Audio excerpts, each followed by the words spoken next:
Welcome to the Flow and Flourish Podcast. I am your host, Nicole Roan, and you all are in for such a great episode today. We are talking all about resilience and how and why resilience really is a choice.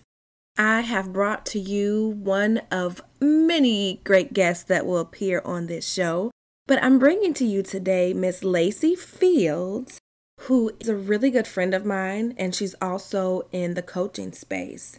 And before I butcher all of the wonderful things about her, I'm just going to go ahead and jump right into the introduction. So Lacey Fields is a teen mom turned transformational catalyst, better known as the Course Mentor.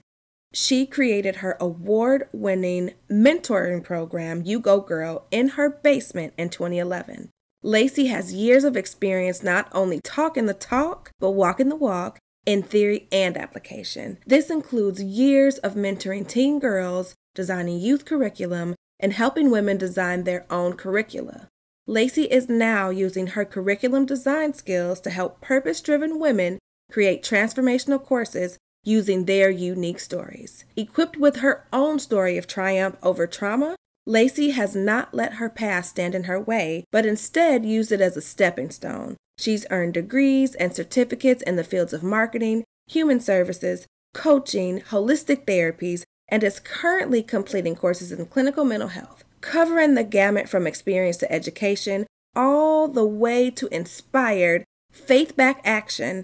Lacey is more than prepared to complete her mission of helping women use their stories to transform lives. Without any further ado, please welcome my girl, Lacey Fields, to the Flow and Flourish Podcast. Ma'am, welcome to the Flow and Flourish Podcast. I'm so happy to have you. I am more than happy to be here. I'm super excited about this. I wanted to just have you talk a little bit about your story, kind of where you are, how you've ended up in the space that you are, being the course mentor. And I want to also share that although we only met 5-6 few months ago, I realized in a couple of our conversations that we've kind of been in the same circle for a while and following Miss Patrice Washington. And I want to, elaborate a little bit on what it is that you're doing, why you're doing it, talk about your mentoring programs. I know you've written a couple of books, so you have a lot going on, and I want you to be able to share that. Oh, thank you. Where do I start? Right. So I want to keep it very relevant. So about me, it's always awkward to talk about yourself, right? Because you're like, yeah. But you got this, yes. And I introduced the amazing things. Let's talk about the amazing things about this amazing person that's here. But before we talk about my mentoring programs, before we talk about anything that I'm doing now, I believe it's very important to share with people that, I didn't start off that way. I became the person that I needed in my life. I went from being a straight A honor student to not being enrolled in school by my guardian, having to forge her name on a GED, take it, pass it, and still not be able to go to college. 17, ended up pregnant. 19, ended up incarcerated. 22, had my daughter, ended up pregnant again. And then 24, I literally was like, God, this has been a rough few years here, even the trauma that I experienced as a child. I was like, okay, I needed to stop. Why are these things happening? And he told me, it wasn't the first time hearing God. I started hearing God at a very young age, but it was a time when he was like, because it wasn't for you. Say that again. Yeah. So God told me, I said, why God? Why all of this? And he said, it wasn't for you. And literally the next day I went in my basement and wrote the program that is now known as You Go Girl. Okay. And it was everything that I needed, the type of information I needed, right? About goals and goal setting and life skills and understanding how to put plans in play and execute. I know we were talking just a minute ago and you said that you had some sort of a download. So let's talk about that and then we can jump into everything else. So tell me about that. Yes. So I was thinking about the resiliency and thinking about what gets in the way of that. And what came was fear. Fear is the thing that stops us from being resilient. And I was like, but when we think about fear, of course, people always want to say, oh, it's false evidence appearing real. But we know that fear is in everything that we do. Mm-hmm. We know that there is a fear, even if it's like walking on the kitchen floor, something like that. You fear leaving the marks there, right? So that's a different type of fear, though. It's a different type of fear than being on a cliff. Yeah. Okay. Yes. Right. But some of us have experienced things in our life that have left a fear residue. And so we get attached to that type of fear and it becomes our go-to. So, you know how some people are like super high strong because they have a go-to level. And what came to me was we all are living with fear, but each one of us has a different fear tempo. Ooh, that's good. First of all, I like the fear residue because I've never heard it put that way. But it's so true because, all of us have our own stories, but that fear tempo, right? It's like having, I guess I imagine that as having a certain level of pain tolerance too, right? So you got a fear tempo and or tolerance, and then you have this pain tolerance. And sometimes we look at our life and we say, all of these things happen to me, but sometimes they happen for you to understand how to handle things when it happens again. And a lot of us aren't equipped to do that, right? Yeah. Yeah. And that's a good segue because it sounds like you've had to have a lot of resilience over your lifetime, right? And so as you think about the things that you've been through, and when you partner that with being resilient, help me understand through these different circumstances, and you don't have to go into grave detail, but what's helped you to be resilient? Because as you know, the title of this episode is Resilience is a Choice. So how did you choose to keep being resilient? What did that look like? I chose survival. And survival can go two ways, is which I learned. But I chose to be a survivor. And I never wanted to accept being a victim. I knew that nothing happened to me.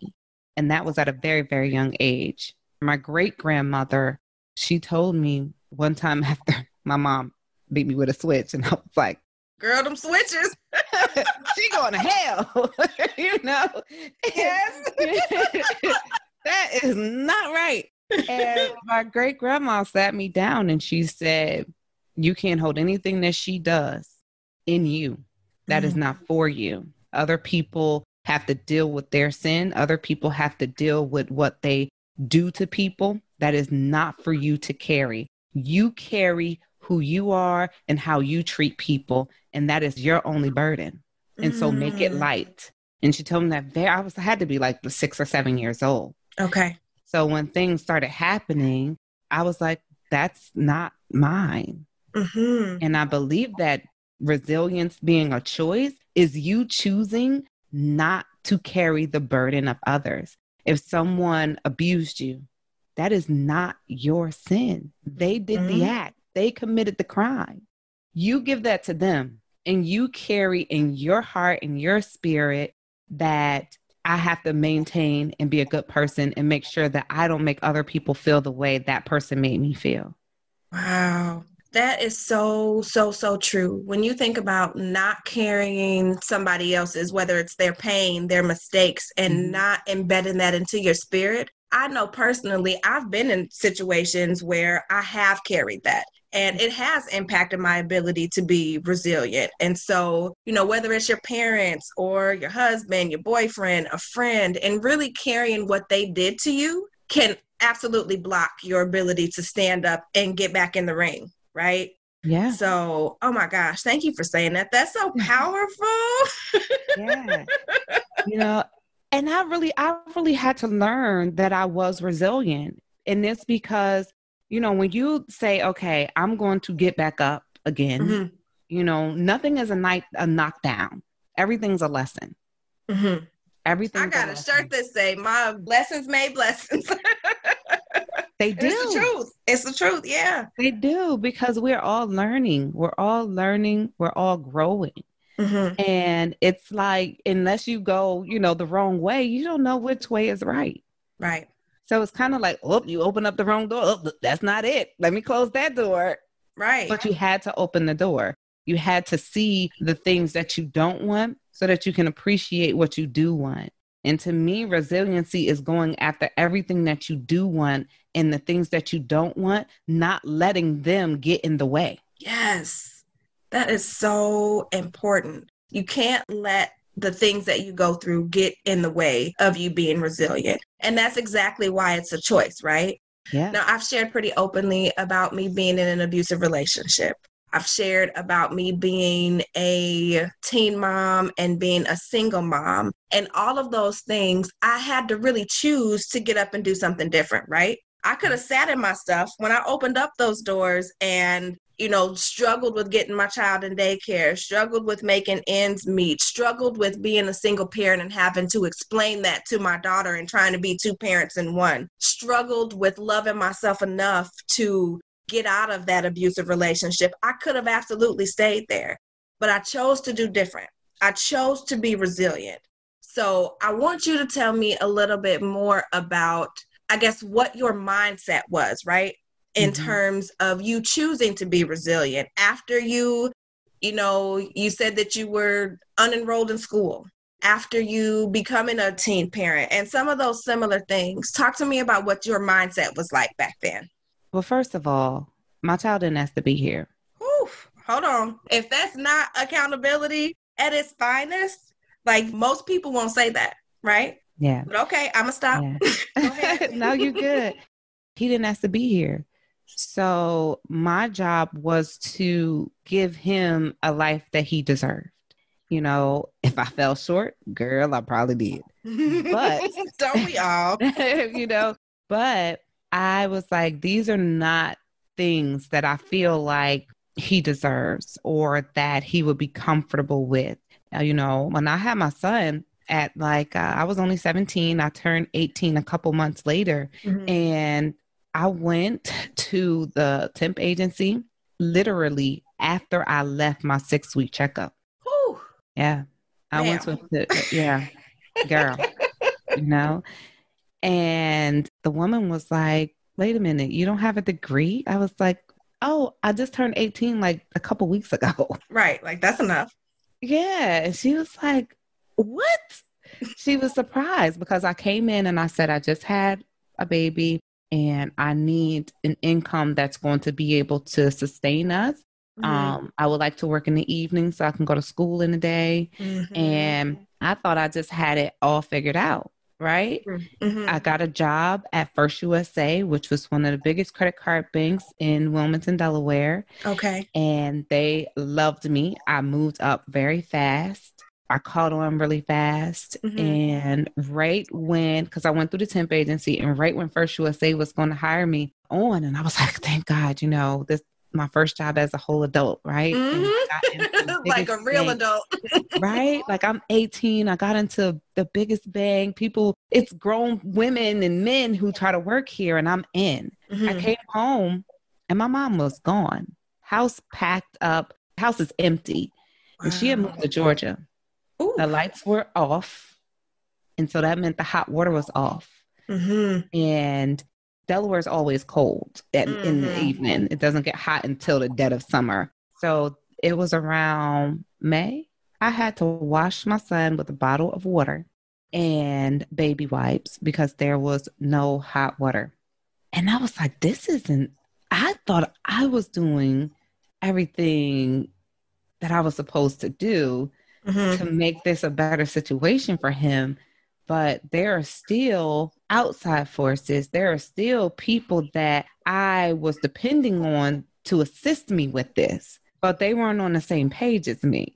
And at that moment is when I said, you're going to have to, one, build a community of people who have the same goals as you for you and your son. And you're going to have to do everything that you have to do to make sure that this never happens again. Yeah. And I believe I started living my life like, this is never, ever going to happen again. I've never lived with anyone. I've never lived with my mom again ever in life. She had to stay with me sometimes, but I was like, this is never going to happen. I'm going to do whatever it takes. Yeah. It was a choice. Yeah, it was. I had the choice because I did go to Georgia to say, oh, okay, well, I can go live in the projects, go to school, not have to worry about too much. Or, do the other thing, find a man, have him take care of us. Right. There's definitely options. Right. And so both of those things came up and it was like, okay, so this is like the red pill, maybe. I was like, I think I'm using the Matrix, huh? Right. I was like, wow, these things are happening. I don't think this is my life. I'll take the green pill and I'll go figure this out a different way because this isn't it. This ain't it. You said, nah, I don't want either one. I'm good. Yeah. And so with choosing resilience, sometimes that's choosing the hard way. Yes.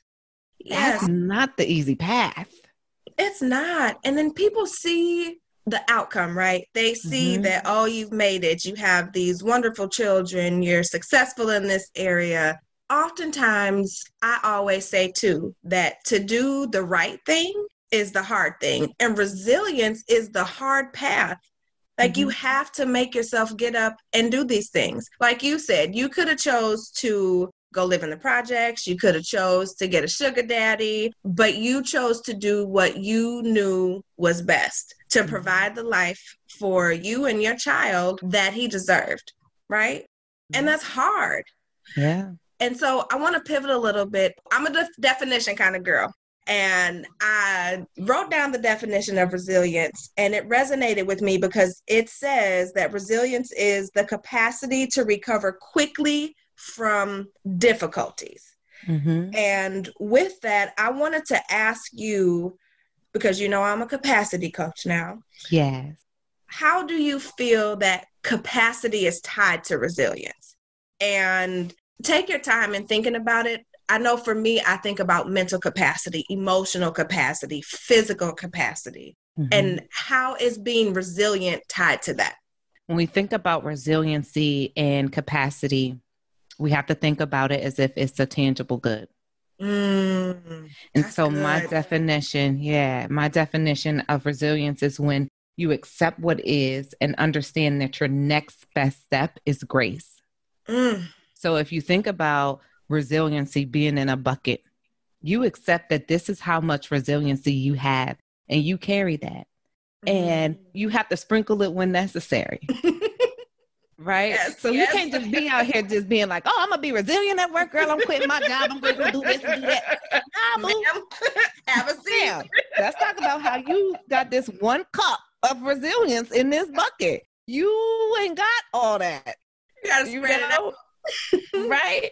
Because all of us do have different levels. And that's why I love that you're a capacity coach. Because if you think about different things that we carry as actual tangible goods, all of us don't have the same amount. You may not have, a gallon of resiliency. You may only have a cup. So you have to be very careful about the areas that you put yourself in a position to be resilient in. And that also means that you have to not put yourself in positions that you don't have the capacity to handle. Woo! Say that again, please, for the people in the back. You can't put yourself in positions that you do not have the capacity to handle. It's okay to walk away from stuff. Yes. You know what? With this being no November, I want to make sure that everybody understands that it's okay to say no, right? It's okay to walk away and to not put yourself, like you said, in those sort of positions where you don't have the capacity to do it. I have a lot of friends, a lot of clients, a lot of family who have this superwoman complex, right? Which is the whole reason why I started the Flow and Flourish podcast, that we all run around feeling like we have to do everything for everybody. We cannot take a break. And then that in turn impacts our resiliency. So talk to me a little bit about how, I guess, self-care and managing, how much resiliency you have impacts your ability to show up for yourself, for your family, and in these different areas of your life. Exactly. And I'm going to stick with, if you had a cup of resilience. That's your final answer? Listen, okay? Right? If you only have a cup of resilience, you can't go out here and be resilient for somebody else. Yes. Because now you come back and you only got an eighth a cup. And so when it's time for you to stand up for yourself, you weak, you tired, you don't have it, you can't do it, you sick, you bent over, you know, now you're filled with fear and anxiety and depression because you gave all of yours away to somebody else when they probably had a gallon and it wasn't even using it. They just stole your capacity, huh? Right. And your resilience. Yeah. We allow people to do that. We allow people to take from us. And we don't look at it that way. But if we really sat down and measured each area of our lives where we feel like, you know what, I can go so far with this. Maybe I shouldn't put myself in that situation because I don't really have the capacity to do that. I only have this much and I need to reserve it for this time. And even, you know, we are going through all these different pillars of life, right? So each pillar, you may not be able to show up at 100% there. Right. You don't have it. And if you don't have it, that's okay. You know, but say that to yourself, because the most important thing is that you keep everything on reserve and that you learn how to fill it up when you have to use it. And to me, that's what self-care is. It's saying, you know what? I know that this is not my strong suit. I have to delegate that. Okay. Yes. I have to delegate that, or it's going to burn me out and I'm going to end up running on fumes. And when I do need it, right? So I can't go over here to my friend and go to her school, go to the children's school with her because her kid's bad. Right. But now I don't even have the capacity to show up for my own children, and they not. I can't even go to the award ceremony because I'm tired of going to the school. I've been there 3 times, wasting it on somebody else. Yes.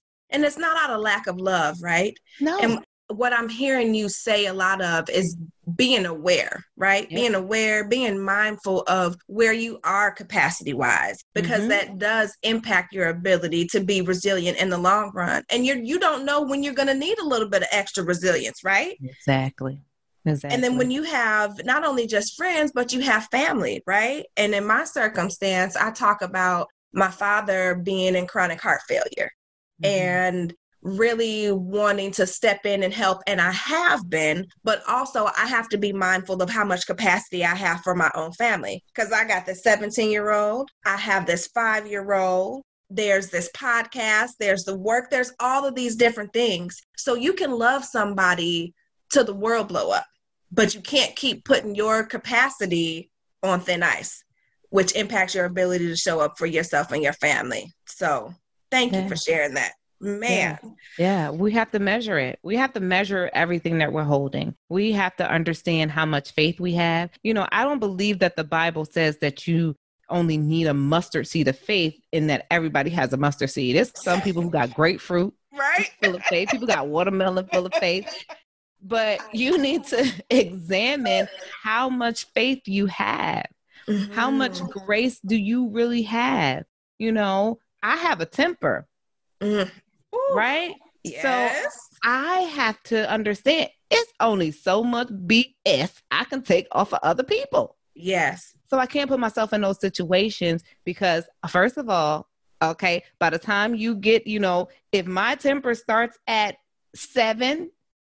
I know where you're going. That's why I'm laughing. Okay. Everybody that's around me, y'all need to stay below 5. So you don't put yourself in them situations, I don't put myself in that situation. And that's the same thing. Like if you like, hey, listen, I got about a quarter of faith. I ain't got a mustard seed. I got a mind that's shaped like a quarter. I'm going to put myself in situations where I use that amount of faith. Right? I'm not going to minimize how much faith I have. And I'm not going to act like I got gazillion gallons worth of faith. I'm going, this is what I got. This is what I'm going to use to get where I have to go. And so if it's love, if it's grace, if it's just how much peace you need in your life, we really do have to measure these things, right? And write them down and get an understanding of who you are and what you really hold. Mm-hmm. And that is how you can say, I could be resilient because I know everything else about me. And to add to that, being aware of what you need, right? Mm-hmm. And you said a little bit earlier that when you realized you had to come home from work and your mom was gone and the lights were off and all of that, that you needed to really build a community. And so one of the things that I pride myself on is being able to build this sister friend community of like-minded women where we can talk about these things openly. Mm-hmm. But sometimes as the go-to person and as the only person and being the only one that you can count on is the Beyonce, the me, myself, and I, right? How do you go about building that when it is just you? And you need that and you want that. So I guess it's a two-part, right? Mm-hmm. Thinking about how have you been able to identify what you need and how have you gone about building out that supportive community that you've needed to get you where you are? Yeah. I think the easiest way to know what you need is when you don't have it. The proof is in the pudding. Right? When you're like, I don't have nobody to watch these kids. I need to get somebody.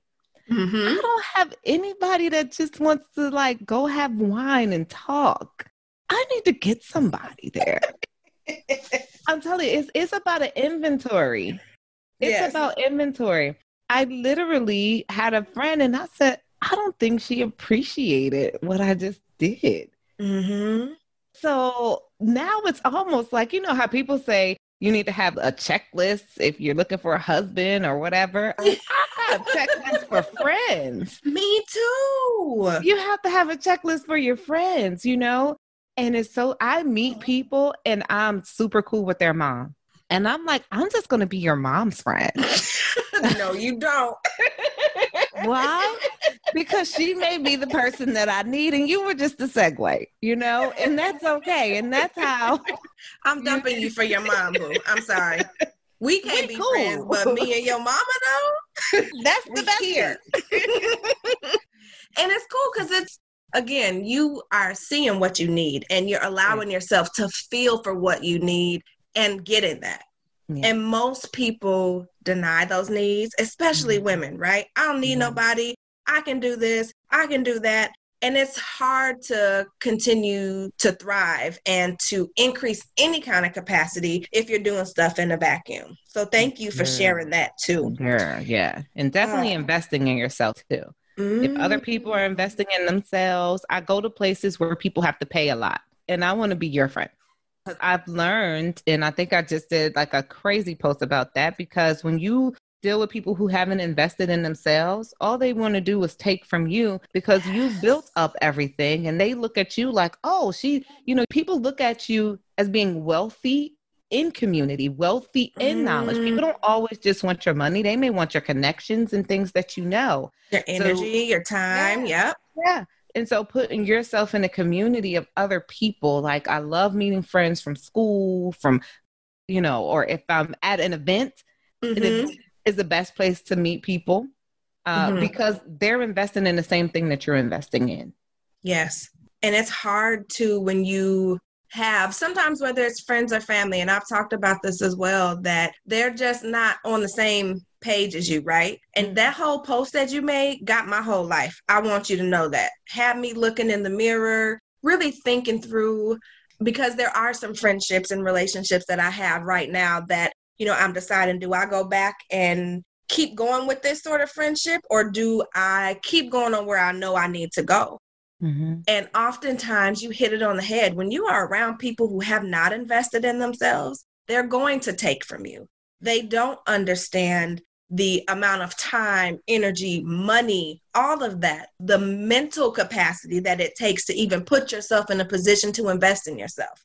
Especially when you got kids and family and all of that, because I know for me, before I've invested in things, I've been like, well, you know what? I could or should be spending this on the kids, or I could and should pay another month of a mortgage, or whatever it is that it may be. But you have to surround yourself with like-minded people and people that invest in themselves. Absolutely. Even if it's, I'm working out because I want to get my health right. If you're trying to do that, but you're constantly around people that are eating fast food or people that are like, girl, you thick. I like how you look. I wish I was you. Like getting to that space. So I'm so glad that you said that. That's a really important piece, especially as you build community. Yeah. Thinking about motherhood, right? I know a lot of the women that I work with tend to have children. And I want to know from you, what's been your biggest hurdle as a mom and battling resilience? Oh, girl. I know that's a tough one. Because I believe every day, especially as a single mom, and I made the choice to stay single. Now, looking back, I probably shouldn't have made that choice, but I did. It's done now. They're too old. It's no turning back. I made it this far. But every day was like, people say they wake up with the S on their chest. I was waking up and like slapping my R badge, like right on my chest. Like, I gotta get up here. Because, being resilient was doing the things that were best for them. Or that we think is best for them, because we never really know. We, as moms, and I say this all the time. Listen, you're gonna mess one of them up, but just do the best that you can. Right? They're not going to appreciate anything that you did or done for them until they are adults and probably have their own children. So as long as you do it out of their best interest, you're fine. But every single day is being resilient. Every day that you go to work, because the outcome is you have to pay your bills and you have to put food on the table. Every day that you are feeling not your best, but you smile, hug, and love on them, that is your form of resilience as a parent, because it's you pushing through. It's you pushing through everything that may look one way, may be bad. You may feel sad or anything, but you saying to yourself every single day, I'm going to get up. I'm going to do this again, because there's a lot of people who do give up. There's a lot of people who give up, and I think that was my thing. I wasn't going to let anybody else raise them. Yep. They mine, I'm going to mess them up. You sound like me. Everybody else going to mess them up. Anything get messed up, I did it. I'll take the blame for that. I'm going to take accountability for it. Yeah. And I think that's the resilience, saying, I got this. I'm going to protect my children. I'm going to be there for them. It's not anybody else's responsibility to do these things. Now, do you need to build a team for your children? Yes. Yes, you do, because they're going to need their own support system. And it's very important to show kids how to do that, and that it's okay to do that. Yeah. Because everybody's not going to always be a child. Right. And my son loves to say, I used to tell them when they were little, I was like, I'm not raising children. I'm raising adults. And now my son repeats that. He's like, no, people are raising adults. Yes. Because you're going to have to learn how to live on your own. My daughter, me and her second grade teacher became friends, and she would go with her all the time. She's there, like our families are like, she's like my sister. Yeah. Isn't it nice when you get that though? Like in these unexpected places? Yeah. That's good. Yeah. Jumping back into resilience, I think what I'm really hearing you say is that resilience, especially as a parent, is a lifestyle, right? It's making a conscious choice each and every day to get up and to do better, to be better, to push yourself, but that you also have to give yourself some grace. Because I want to touch on what you said a little earlier, is that you're doing the best that you can. And as parents, sometimes we get caught in comparing ourselves to our other friends or to some of the kids' friends and all of those things, but choosing to get up and do your best. Each and every day, you're choosing to get up and do what you can and do the best that you can. And that has to be enough. You can't do more than you can do. That's right. Period. Right? That's right. That's right. And then you never stop. No, it never ends. I remember when I was pregnant with my daughter, who's 17, I was thinking like, even when she turns 18, this doesn't end. This is a lifetime commitment. Right. And it scared the hell out of me. But it also pushed me and helped me to continue to be resilient and thinking about, just like you said earlier, what kind of life do I want her to have? Mm-hmm. So I got a couple questions for you. Let's see if I got a couple answers. I think you do. You might. Okay. So these are going to be questions that I ask each and every person on the podcast. And so it'll help me to kind of build that rapport. So I want to know, first and foremost, if you could go back in time and give 17-year-old you one piece of advice, what would it be? Girl, run. I'm going to need you to expand on that. Not girl, run. Girl, run. Let me tell you why. Because 17-year-old me, I wanted to hold on to the things that I knew and that I was familiar with. And at 17, it would have been very scary to walk away from everything that you knew. And I think about that a lot because I'm like, that would have been so scary. But what would have happened? Because I had an opportunity to move to like a whole different place. I don't know if it was like a cult or whatever, but girl, it's like, I was like, maybe that would have been better. But that's why community became so important to me, because I realized that the people who were in my life were not the best people for me. And so to 17-year-old me, I would say, create your own family and build your own tribe. And don't be afraid to walk away from the things that you know, because they weren't serving you then. And girl, they ain't serving you now. Whew.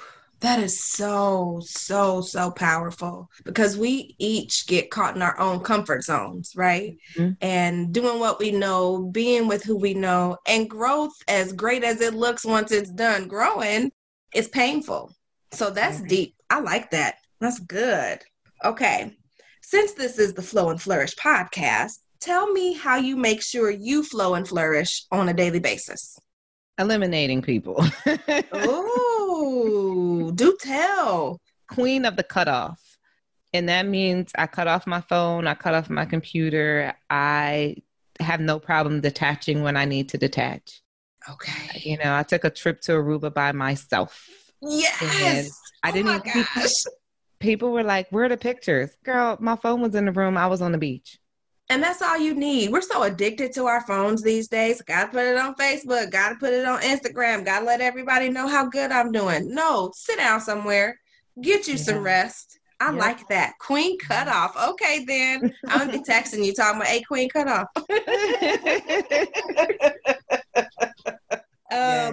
Also, I want you to tell me, after all that we talked about today and focusing on capacity and resilience, what's one takeaway that you want people listening to get from this episode? Yeah. I want people to measure the amount of resilience and faith that they believe they have and ration it out. Be very careful how you use those things, because it is for you. It is like, you know, if you're in a video game and you have like this secret little thing that you can only whip out and you need to use it when you need it, hold it and cherish your faith and cherish your resilience. It's not for everybody. It's for you. It's your way to get to your next level in life.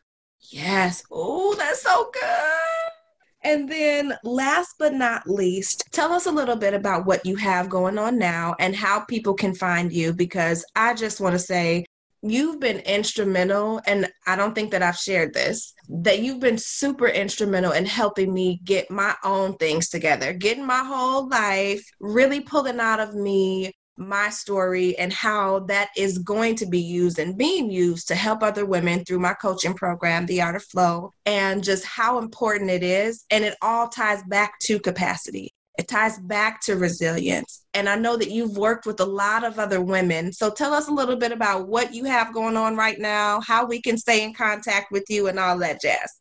Yes, so you can follow me on Instagram at Lacy on Purpose, and that's just LACY, or visit lacyfields.com. What I have going on now, I was helping women with their courses, but really what I was helping people do was use their story to transform their lives. Yes. And so now I have been affectionately termed the transformational catalyst. And we all have these things inside of us already. We've used them before. That's why I think it's very important to measure what we have, because we've used them before. We forget. We haven't tapped back into it.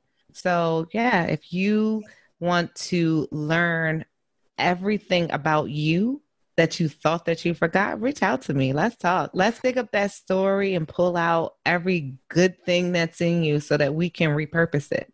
Yes. And then I'll include all that information in the show notes as well. I just want to, again, thank you so much for taking part in this. And I know that we'll be partnering on other things. You have been such a blessing to me, to so many other women. Thank you for sharing your story and joining me today. And we will reconnect soon.